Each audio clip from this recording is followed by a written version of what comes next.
Hello and welcome to the first episode of Gun News, a show that highlights and streamlines the best firearm stories around the web. We find the best trending stories and features and pack them all together so that you can keep up with what's happening in the world of guns. So strap a holster on and put one in the chamber because it's time for Gun News.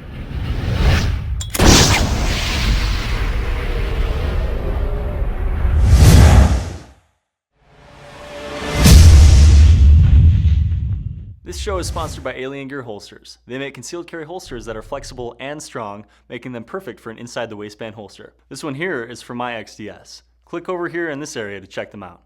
Let's begin with a story that's just plain insane. A Washington gun owner was attacked by a suspect with an aluminum baseball bat in Walmart.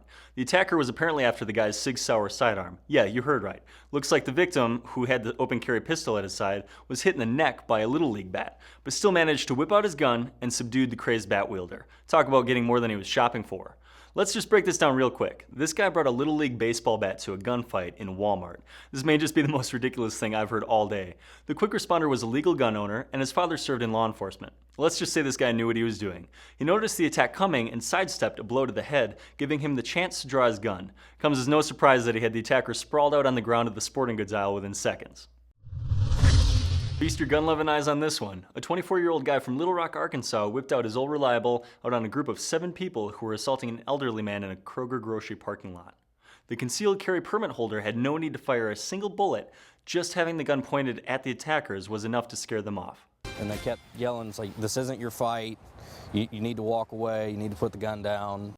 A trip to the grocery store turns into a standoff when a shopper decides to take the law into his own hands. I was freaking out.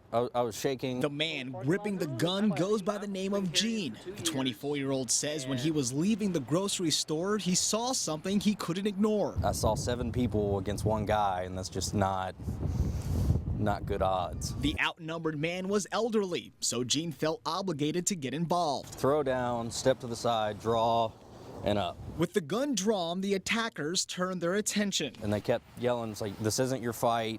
You need to walk away. You need to put the gun down. Some lady behind me yells, there's a man with a gun on the phone to 911. By the time police arrived, the attackers and the victim took off. Turns out they were all related. Police say the man was an uncle being assaulted by his nephew. I asked shoppers what they would have done. Probably the same thing. I guess that would be okay. The guy did the right thing. Gene says he's been carrying legally for years and is glad he's never had to draw his weapon before, but admits if he was in this scenario again, his actions would be the same. When you see a crime happening and you see someone being injured, if you have the ability to stop it, you should do so. The Little Rock Sergeant Cassandra Davis said there's an inherent danger in introducing a firearm, even for defensive or preventative purposes. It is within the law, though, to defend your life or the life of another with the use of firearms, so long as it can be proved that yours or a victim's life was in danger. In this case, the elderly man was under assault and bleeding from the head. Just be prepared for the legal fight or ramifications that usually occur with the use of firearms and make good decisions. Always be aware of your surroundings and what's beyond your target. Texas, the old gunslinger of a state, is finally getting around to implementing a new law that allows its citizens to open carry their firearms in public. Although the majority of states already allow some form of this, the Lone Star State is just now getting around to allowing their citizens the ability to shoulder or belt their handguns, and the policy will be implemented in 2016. They're saying this is the most dramatic overhaul of firearms in 2 decades. Ain't that the truth? The hero of this story, you ask? Governor Greg Abbott, the man with the plan to expand Second Amendment rights to Texans. One of the opposing arguments was that the bill was unnecessary given the concealed program, to which was responded with one word: really? Surprisingly, Texans haven't had the option to open carry until now. Texas, welcome to the other 44 open carry states. This month, a man opened fire on a crowd with a handgun in Chicago until a 47-year-old Uber taxi driver stopped the attack by gunning down the culprit with a shotgun that he had stored in his vehicle. First off, you may be wondering, what is an Uber taxi? If you haven't heard, this app-based company links people in need of a ride with crowdsourced taxi drivers, some of which are apparently equipped for self-defense. So the hero fired upon the crazed gunman, Everardo Custodio, ultimately putting him in a hospital bed. Just one concealed permit on a standout citizen is all that it takes to thwart an attack like this. Bravo, good taxi driver, bravo. According to Chicago police, the Uber driver remains free from any criminal charges for his heroic actions. This is one of those stories you can't help but to cheer on the good guy and feel absolutely no remorse for the other. An Uber spokeswoman said that the driver had dropped off a passenger just moments before the chaos ensued. Although she had nothing to say of the driver's shotgun-wielding awesomeness, we're sure glad this Uber employee went above and beyond the call of duty.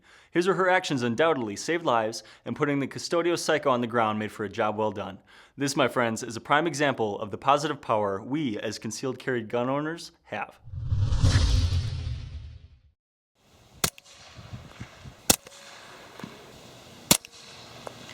If you're in the great state of Minnesota and you enjoy a good suppressor on the end of your firearm, be prepared to get excited about this next one. Your Senate and your Democratic Governor, Mark Dayton, have never been into the whole gun thing.